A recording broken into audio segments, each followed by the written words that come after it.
Buenas noches,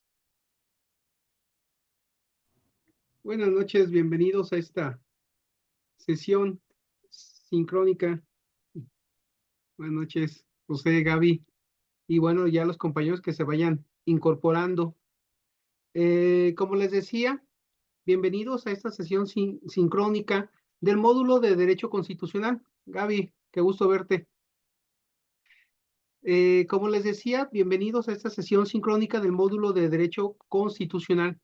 Eh, Les comento rápidamente que este de módulo de Derecho Constitucional es muy importante porque, bueno, pues en él vamos a encontrar básicamente la organización, estructura y funcionamiento, como ya les había dicho, del sistema jurídico mexicano. Me permito presentarme, como ya les había hecho esta presentación. Mi nombre es José Cuauhtémoc Chávez Muñoz.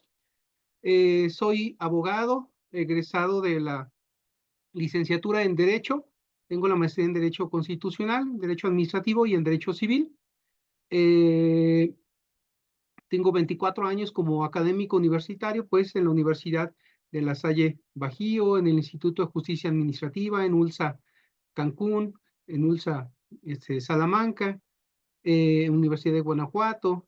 He colaborado en la propia Universidad de La Salle como abogado general, como director de normatividad universitaria, y también en el sector público pues me he desempeñado como asesor jurídico con 3 gobernadores, como secretario técnico también en el gobierno del estado de Guanajuato, también como magistrado propietario de la cuarta sala en el Tribunal de lo Contencioso Administrativo y en el Tribunal de Justicia Administrativa. Y bueno, pues he trabajado también en Secretaría de Gobierno, Secretaría de la Transparencia, como colaborando, y en el despacho del gobernador.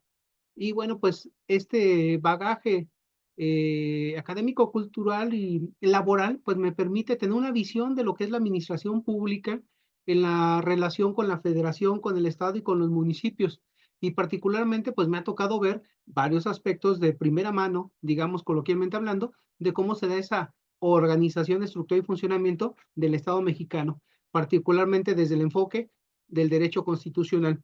Como les decía, vamos a conocer en este módulo de Derecho Constitucional el concepto de derecho constitucional, precisamente como esa disciplina jurídica que se encarga del estudio o el análisis precisamente histórico, los tipos de constituciones que ha tenido, los tipos de gobierno, las formas de organizarse los países en cuanto a las formas de Estado, las formas de gobierno, los requisitos para que se dé una reforma a la Constitución. Precisamente actualmente hay una reforma a la Constitución que se va a dar, por ejemplo, en este caso, como lo están anunciando, al Poder Judicial. Por ahí platicaré en un momento más al respecto.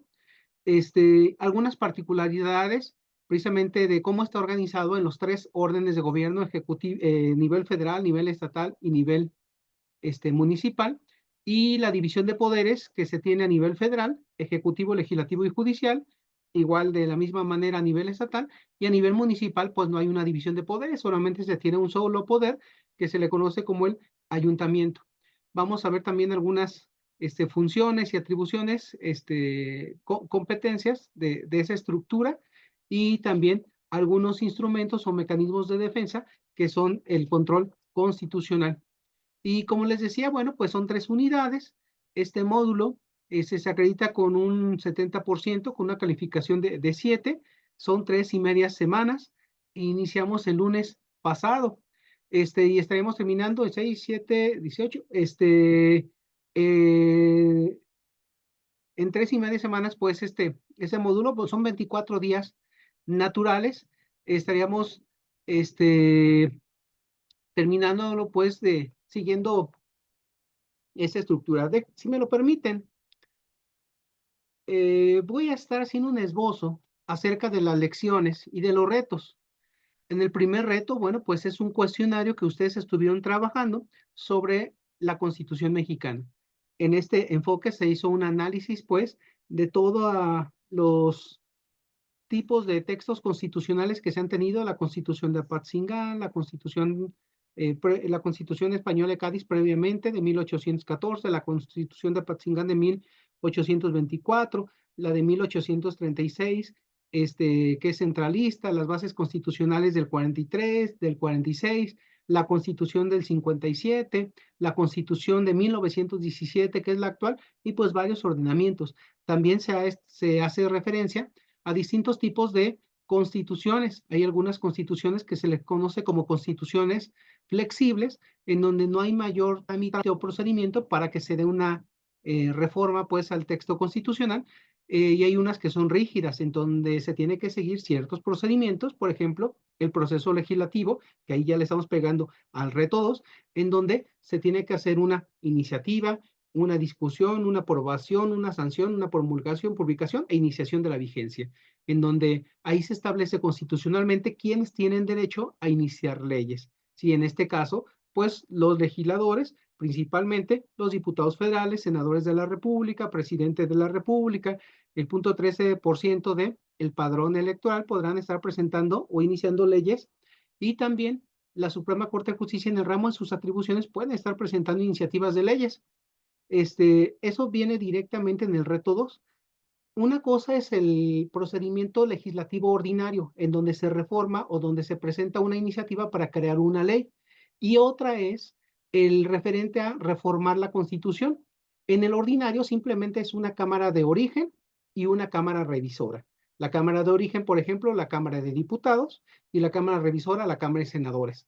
Pero en el constituyente permanente, además de las dos cámaras, la aprobación de las 2/3 de los 500 diputados y de los 128 senadores, que en un momento les digo cómo se integran esos 500 y 128, tiene que ser además los 31 estados, someterse pues a consulta de los 31 estados y la Ciudad de México, es decir, debe de aprobarse por la mayoría de las legislaturas de los estados. Entonces, cuando es una reforma o una iniciativa de ley ordinaria, solamente participa el constituyente ordinario o el Congreso ordinario, una Cámara de origen y una Cámara revisora, puede ser la de diputados o de senadores.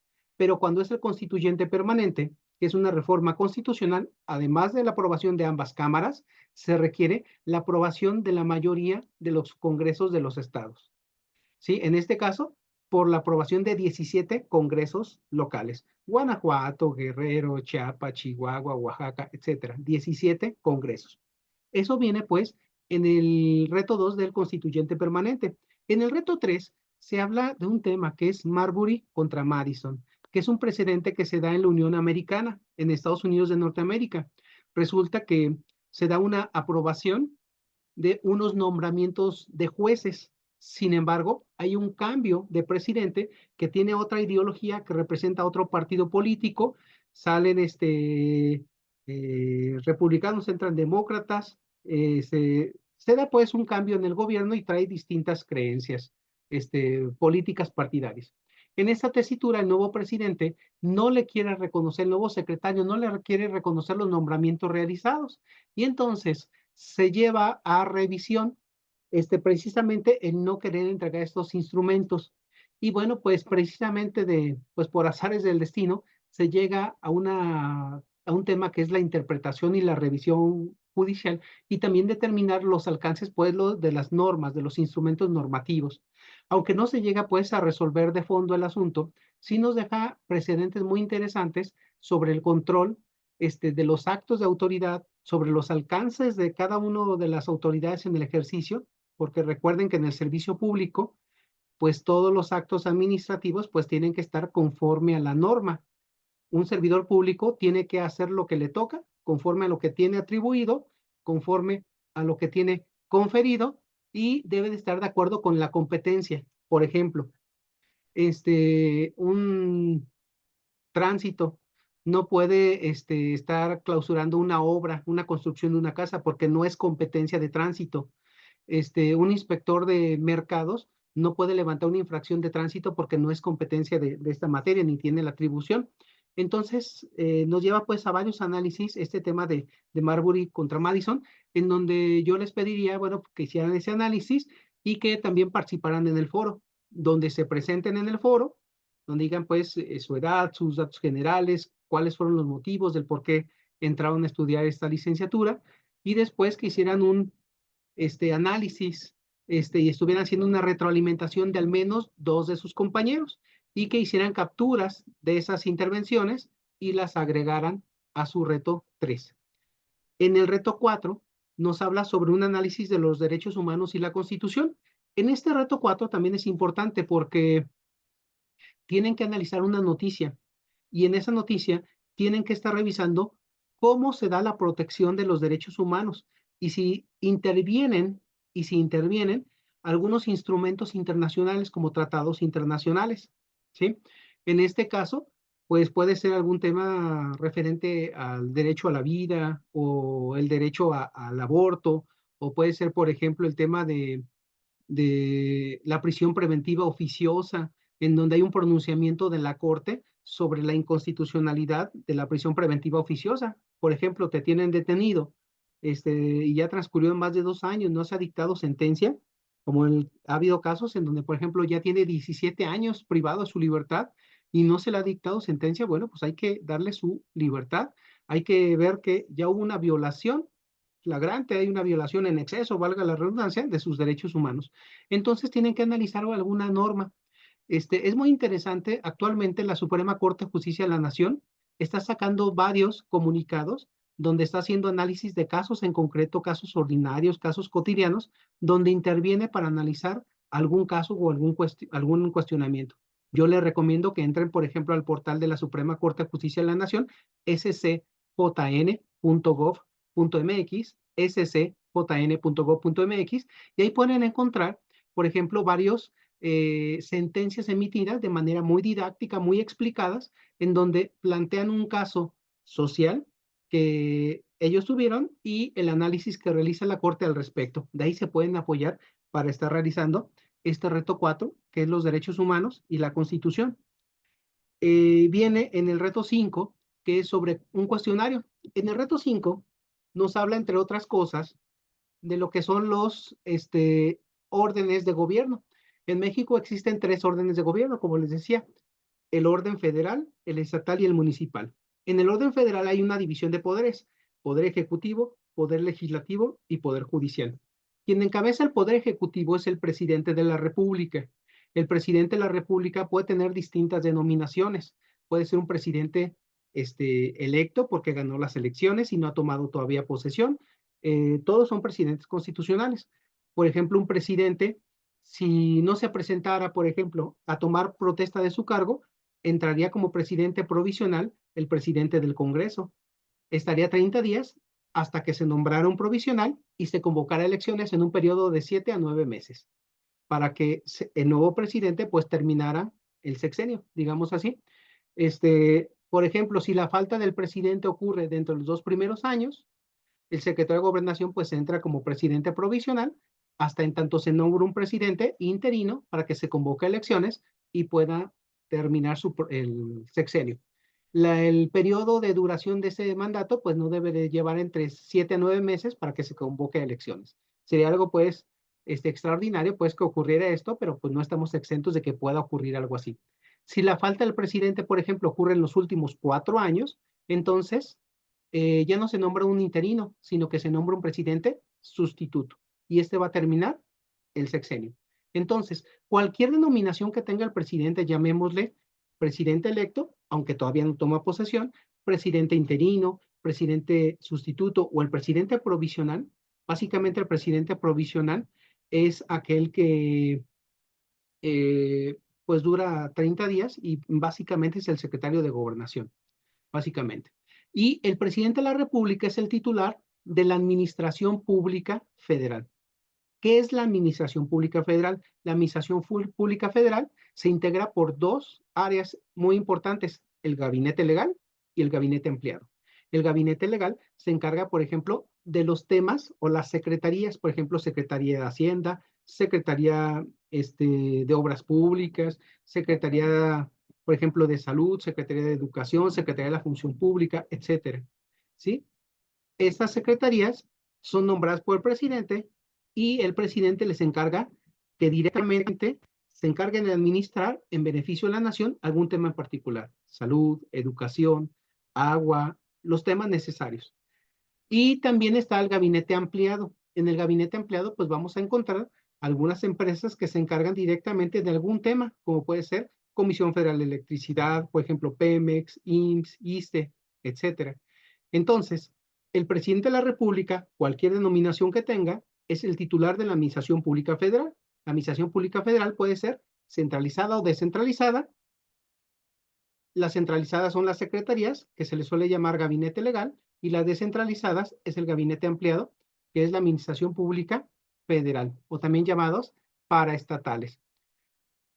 Además del poder ejecutivo está también el poder legislativo. El poder legislativo se integra por el Congreso General o el Congreso de la Unión. El Congreso de la Unión se integra por dos cámaras. También se le suele llamar bicameral, Cámara de Diputados y Cámara de Senadores. La Cámara de Diputados se integra por 500 diputados, 300 electos por mayoría relativa, en 300 distritos electorales uninominales, es decir, el país se divide en 300 espacios geográficos. En esos espacios geográficos o territorios hay pues una población más o menos similar o uniforme en todo el territorio. Y en cada uno de ellos se eligen a un diputado. Por cada diputado, a propietario habrá un suplente. Los restantes 200 se dividen en 5 zonas geográficas del país, que se les suele llamar circunscripciones o espacios geográficos. En cada una de esas 5 circunscripciones se eligen 40 diputados. 5 por 4, 20, ya se tienen los 200 diputados.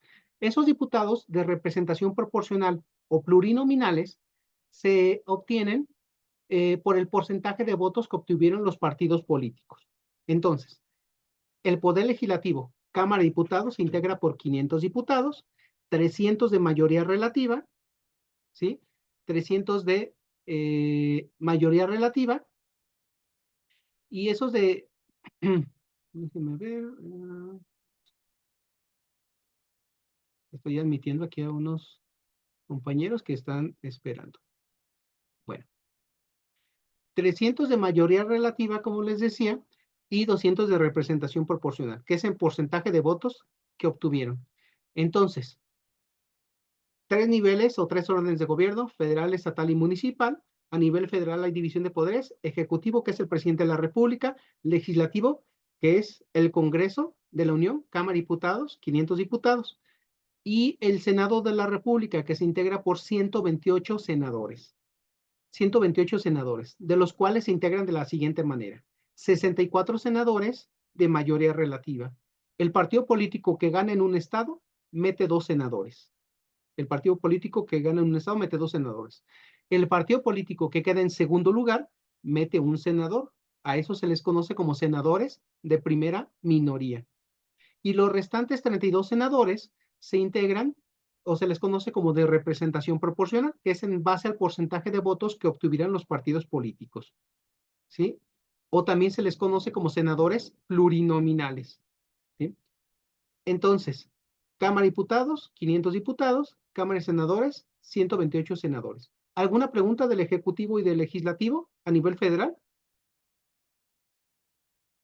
Todo bien. Seguimos. Y está el Poder Judicial. Hasta ahorita, porque bueno, puede haber una reforma, pero hasta ahorita se integra de la siguiente manera. Se integra por 11 ministros de la Suprema Corte de Justicia de la Nación. Esos 11 ministros funcionan en pleno o funcionan en salas. ¿Cómo que funcionan en pleno? El funcionar en pleno quiere decir que están todos reunidos y los preside, valga la expresión, un presidente, en este caso una presidenta, Norma Piña. O funcionan en 2 salas, reunión de 5 ministros en un lado, 5 ministros en otro lado. ¿Qué temas? Por un lado temas penales, por otro lado temas civiles, por un lado temas administrativos, familiares, por otro lado temas mercantiles. Y entonces se van dividiendo los temas, ¿sí? Además de la Suprema Corte de Justicia de la Nación, que se integra de 11 ministros, está el Consejo de la Judicatura Federal, que se encarga de los asuntos administrativos de la Corte. Es decir, lo que es la carrera judicial, que es una obligación exigida para todos los integrantes del Poder Judicial, que vale la pena mencionar que a diferencia del Poder Ejecutivo y del Poder Legislativo, para formar parte del Poder Judicial tienen que ser licenciados en Derecho. Para formar parte de la Suprema Corte de Justicia de la Nación debe de ser licenciados en Derecho con una experiencia mínima de 10 años. Para ser integrante del Tribunal Colegiado Circuito, una experiencia de 5 años, y todo lo que se refiere pues a la carrera judicial, que se refiere pues a una preparación académica que tienen que estar cumpliendo para tener esa experiencia.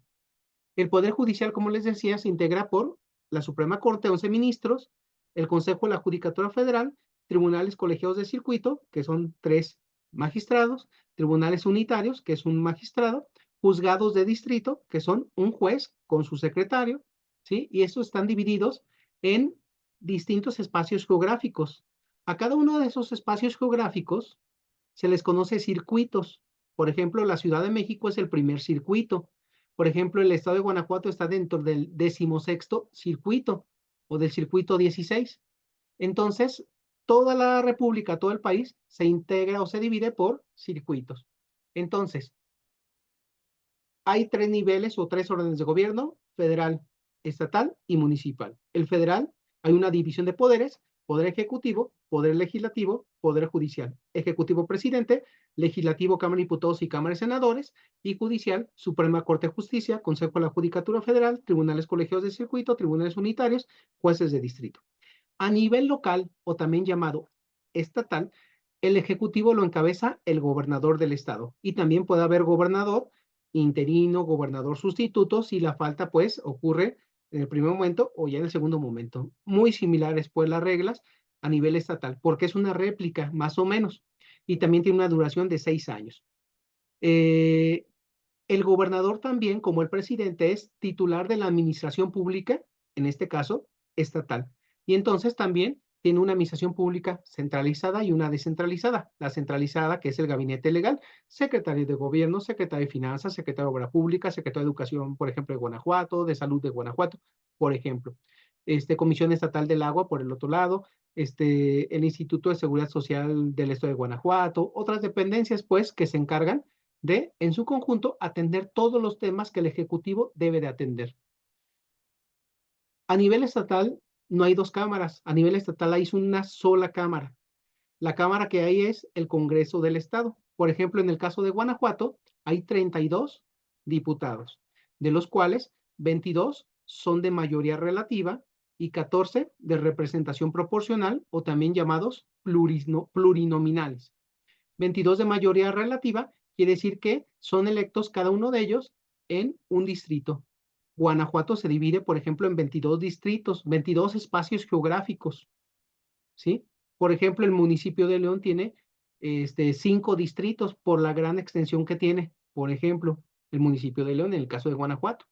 Hay otros, por ejemplo, en donde se tienen que reunir Victoria, Villagrán, Santa Catarina, Tierra Blanca, Tarjea, Doctor Mora, esos municipios para ser, por ejemplo, un distrito, por ejemplo. Y los 14, pues, es en base al porcentaje de votos que obtuvieron los partidos políticos, que son de representación proporcional. Y el Poder Judicial en los estados se integra por un Tribunal Superior de Justicia o Supremo Tribunal de Justicia. Hay un Consejo del Poder Judicial. A nivel Guanajuato, por ejemplo, son 21 magistrados, 10 de asuntos penales, 10 de asuntos civiles. Funcionan en pleno y funcionan en en salas unitarias. Y vale la pena expresar que pues también tienen un consejo del Poder Judicial, hay jueces de primera instancia, jueces menores, en los distintos temas: oralidad familiar, oralidad penal, oralidad familiar, oralidad mercantil, oralidad laboral, todos los temas, ahí se resuelven. Principalmente los juzgados que tienen un mayor grueso de personal jurisdiccional, pues son los juzgados locales. Y el poder, bueno, eso es a nivel estatal, también una división de poderes: ejecutivo, legislativo y judicial. Y a nivel municipal hay un solo poder que se le conoce como ayuntamiento. El ayuntamiento se integra por un presidente municipal o presidenta, síndico o síndicos y regidores, que pueden ser 12, 10 u 8 regidores. En este caso, hay algunos municipios, por ejemplo, que tienen vicepresidentes municipales, que hace básicamente las funciones de los secretarios de ayuntamiento. O, por ejemplo, la Ciudad de México, que está en un proceso evolutivo, bueno, pues fue pasando de las delegaciones, las alcaldías, y bueno, va en ese proceso para convertirse en figuras municipales, porque va dejando, puede ser el Distrito Federal, ya lo dejó de ser, ya tuvo su constitución, ya tiene su legislatura local, y bueno, está en ese proceso de convertirse en el Estado 32. Entonces, de eso nos trata el reto 5. El reto 5 nos habla pues de esa división de poderes, de esos órdenes de gobierno, federal, estatal y municipal, y la división de poderes. ¿Alguna pregunta, alguna duda hasta aquí? Bueno, en el reto 6 nos habla también de dos temas, lo que es la inconstitucionalidad y la controversia constitucional. Es una lectura que es una ponencia del ministro Pérez Dayán, donde nos habla sobre una acción de inconstitucionalidad o el tema de la ley de remuneraciones de los servidores públicos. Ahí yo les pido que hagan una lectura de ciertas páginas y hagan una narración explicativa, como quien le platica a otra persona de qué trató algo, de qué trató la lectura. Bueno, ¿y de qué trata esa lectura? Bueno, pues más o menos sin hacer un resumen o una síntesis que implique a lo mejor estar copiando párrafos, simplemente con tus propias palabras, puedes buscar dar una lectura y conforme lo vayas entendiendo. Pues resulta que, por ejemplo, en ese tema, pues si van a trabajar en más cargos de la administración pública, pues tienen que pedir permiso o avisar para decir, voy a trabajar en esta dependencia, en esta otra dependencia. Respecto de lo que van a ganar, pues no debe exceder lo que gana el presidente de la República. Con tus propias palabras explica el sentido de esa acción de inconstitucionalidad y viene al final la necesidad de que realices un cuadro comparativo. Tienes que definir lo que son las controversias constitucionales, las acciones de inconstitucionalidad, en qué casos proceden, cómo se desahogan y el procedimiento. Y entonces, además de la autoevaluación, pues estos son los 6 retos que tienes que estar realizando para acreditar este módulo. Este módulo de derecho constitucional, como te decía, es muy importante porque gracias a este módulo, pues este módulo de derecho constitucional, podemos encontrar precisamente cómo está estructurado ese poder en México, ese poder en donde tiene pues sus alcances, sus medidas y tiene su sustento en el análisis de la Constitución. Recuerden que en la Constitución, pues son 136 artículos. La Constitución está dividida en 9 títulos. El primer título nos va a referir a los derechos humanos. En los derechos humanos, pues los vamos a encontrar en esos artículos, que en el artículo tercero que nos habla de educación, que en el artículo cuarto, nos habla, entre otras cosas, por ejemplo, de la libertad de profesión, que te puedes dedicar a lo que tú consideres, puedes estar hablando, por ejemplo, de distintos tópicos, por ejemplo, el artículo sexto, que nos habla, por ejemplo, del derecho al acceso a la información pública. Y bueno, pues también nos habla, entre otras cosas, la Constitución, de cómo se integra el Estado mexicano. Recuerda que el Estado mexicano se integra, de acuerdo con una definición de Francisco Porrúa Pérez, de una población, de un territorio, de un gobierno, ¿sí? De un orden normativo, es decir, de leyes, y de un fin, que es la teleología o fin último del Estado, que es lo que pretende el Estado mexicano. Tiene una población que se integra, pues, por mexicanos, por extranjeros. Los mexicanos pueden ser por nacimiento, por naturalización. Los mexicanos, por ejemplo, nos dice la Constitución, pueden ser también por naturalización y pueden ser mayores o menores de edad. Si tienen la mayoría de edad, pues ya tienen la capacidad jurídica para por sí mismos cumplir con sus obligaciones y ejercer sus derechos. Quienes no lo hacen, pues son los menores de edad, que lo hacen a través de sus padres o quien ejerza la patria potestad, es decir, sus tutores, los que ejercen pues los derechos por ellos.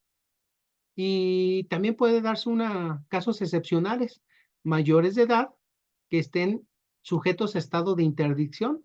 ¿Qué es esto? Que tengan una declaración judicial de que no pueden valerse por sí mismos, no obstante que ya son mayores de edad. Por ejemplo, un mayor de edad que tenga algún trastorno emocional, que tenga un trastorno médico, que haga un uso de sustancias enervantes que afecta a su sistema nervioso y no se puede pronunciar de manera tal que, por ejemplo, pueda dilapidar su propio patrimonio por las condiciones. Entonces, se le hace un juicio de que no puede ejercer su capacidad por sí mismo, su voluntad por sí mismo, y entonces se le asigna a un tutor. Esa es una excepción, por ejemplo, en donde un mayor de edad, aunque ya tiene la capacidad, se le asigna un tutor porque se le conoce a eso estado de interdicción. E incluso también, si un interdicto comete un delito, pues por estar sujeto a estado de interdicción se le considera como inimputable, inimputable. No se le puede imputar un delito. ¿Sí? ¿Por qué? Porque no tiene la conciencia plena para responder de sus actos. Eso no quiere decir que se libren, por ejemplo, de hacer un pago o una reparación del daño. Es que la persona mayor de edad que está sujeto a estado de interdicción tomó el vehículo y atropelló y causó daños. Bueno, pues no se va a ir a prisión, pero no se libra de que con su patrimonio que se lo está administrando otra persona, se haga el resarcimiento de los daños que se hayan generado. Se tenga que pagar, bueno, pues en su caso gastos funerarios, alguna indemnización, alguna reparación de daños, todo lo necesario. Y puede ser, digamos coloquialmente, le va a salir muy caro, desde luego, pero no va a ir a prisión, porque es inimputable. No se le puede imputar un delito, por lo tanto, no sería merecedor de pena privativa de libertad, pero sí tiene que responder, por ejemplo. Entonces, la población, como les decía, como un elemento del Estado, se integra pues por los mexicanos que pueden ser mayores o menores de edad, con capacidad o con una capacidad pues restringida, una capacidad puede estar restringida pues por la edad, porque son menores de edad, o ya siendo mayores, por alguna situación pues que no puedan ejercerla por sí mismos. También los extranjeros forman parte de la población que pueden tener una residencia o provisional, turistas, o ya de una residencia de manera permanente. Por ejemplo, algún turista jubilado, pensionado, que se venga, por ejemplo, de Estados Unidos y que quiera pasar su tiempo, por ejemplo, en San Miguel de Allende, y que compre una casa, por ejemplo, lo puede hacer, pero tiene que cumplir con todas las obligaciones. ¿Qué quiere decir eso? Pues pagar impuestos, tiene que acatar las leyes del país, tiene que inscribirse en un registro y estar rindiendo por cuentas precisamente de lo que está realizando, de tal suerte que también le tienen prohibido participar en asuntos de política, porque eso también es privativo y exclusivo de los mexicanos. Se le permite pues estar en el país, pero no puede dejar de pagar impuestos, no debe dejar de cumplir las normas mexicanas y no puede participar activa ni pasivamente en política. No se puede postular ni puede estar asociándose con motivos políticos. Simplemente, bueno, pues puede estar en el país de manera provisional, ¿sí? Entonces son los mexicanos. El territorio nacional se integra, pues, por las por las entidades federativas, por las islas, cayos, arrecifes, por todo el territorio nacional. El gobierno, como les decía, hay tres órdenes de gobierno: federal, estatal y municipal, división de poderes, ejecutivo, legislativo y judicial, a nivel federal y a nivel estatal, y a nivel municipal solamente el ayuntamiento. Entonces, población, territorio, gobierno, el orden normativo. A nivel supremo tenemos a la Constitución y enseguida pues tenemos a las leyes federales y tratados a ese mismo nivel. Si hay algún derecho humano en beneficio de los ciudadanos, pues el derecho humano se aplica, aunque no esté regulado, por ejemplo, por la Constitución. Debajo de la Constitución, pues están las leyes federales, están las leyes ordinarias, las constituciones de los estados, las leyes de los estados, las leyes municipales y los reglamentos municipales. Y hay una pirámide, hay una jerarquía de normas que emanan, pues, y que tienen aplicación. De tal suerte que las leyes federales tienen aplicación en todos los estados y en todos los municipios. Las leyes que se hacen en un estado solamente se aplican en ese estado y en sus municipios, desde luego. Las normas que se hacen en un municipio, pues solamente se aplican en ese municipio. No puede ser que una norma que se haya creado en el municipio de Celaya quieran aplicarla en Tulancingo, por ejemplo, o en Oaxaca. No, solamente se aplicarán en Celaya esas normas. Pero si es una ley federal, se va a aplicar en cada rincón del país. Si es una ley estatal, se aplicará por ejemplo, en Guanajuato, en los 46 municipios, ¿sí? Y el fin del Estado, pues es eso: alcanzar el bienestar público temporal. Y tiene que hacer todo lo necesario para que el servicio público logre prestar esos beneficios. Es a grosso modo lo que se pretende pues con este curso. Yo les procuraré estar subiendo algunos temas también complementarios. Si su tiempo se los permite, les estaré compartiendo también algunos links, algunos vínculos. Y como les dije, a través del chat también podría estar atendiendo algunas consultas vinculadas pues con la materia con todo gusto. Buscaré ese espacio y organícense. Es muy importante que realicen estas lecciones, estos retos y pues logren este cometido de esta licenciatura. No sé si tengan alguna pregunta, Gaby, José, Juan, Angélica, Perla, por Pues ahí hay preguntas muchas, ¿verdad? Pero se van a ir dando. Me quedó me sonó algo, ¿no? Si una persona, regresando a lo que tú estabas diciendo, ¿no? Está en un estado de interdicción sí, y no puede ser imputado y causa un daño, pero no tiene bienes materiales con cuales reparar ese daño, ¿qué procedería? Pero no sé si es algo que tenga sí, que leer después sí, o... sí, claro que sí. Hay un principio general del derecho que dice, a lo imposible nadie está obligado. Entonces, aquí la cuestión es que puede, si no tiene bienes, pues no tiene con qué reparar. Sin embargo, si hay una persona que responda por él, es decir, el tutor, se puede dar una responsabilidad solidaria. Entonces, vamos a Mm, pensar que el papá responde de su hijo mayor, el hijo mayor que está con la interdicción no responde porque no tiene bienes, pero se puede estar demandando al papá que es el tutor y él a lo mejor sí tiene bienes, con los bienes estaría reparándolos. Y él en su momento, el papá, cuando el hijo, por ejemplo, recupere la capacidad, podría estarle exigiendo pues lo repare pues lo que él hizo en su lugar. Pero si ni uno ni otro tiene bienes, pues no se va a poder ahí obtener una reparación, ¿sí? Pero puede haber una reparación solidaria, ¿sí? entiendo. ¿Alguna otra Vale, pregunta? gracias. Al contrario, con gusto. Gaby, Angélica, Juan, Perla, ¿cómo van? ¿Cómo se sienten? Gaby. Bueno, yo más bien agradecer que se dé esta clase, este momento así tan un poco más directo, ¿no? Porque el estar leyendo las lecciones a veces nos distraemos un poquito con otras actividades. En mi caso me distraigo a lo mejor con las actividades de diario, con el trabajo y no me da o no me doy este tiempo como me lo estoy dando hoy, digo, me tengo que sentar y tengo que escuchar al maestro. Entonces me parece muy importante que se dé esta relación. Yo he tenido que ir, voy leyendo poco a poquito, pero voy relacionando cada una de las etapas que nos ha ido mencionando y de alguna manera también se van relacionando con partes de mi aspecto laboral y también personal. Ahorita se me hizo interesante, regresando a lo que decía el compañero de interdicción, precisamente estamos de manera personal y familiar en un juicio de este tipo, Mm, porque mi mamá tiene Alzheimer y mi mm, hermano tiene síndrome de Down, el más pequeño. Entonces, ellos dos, pues son los beneficiarios de un seguro de mi papá. Entonces, alguien se tiene que hacer caso. ujú, Entonces, digo, a veces las cosas van llegando a su tiempo para sí, poder entender los diferentes procesos y los diferentes pasos que tenemos que llevar. Entonces, le agradezco que se haya dado esta clase así. Trataré de ser muy puntual y de leer las lecciones.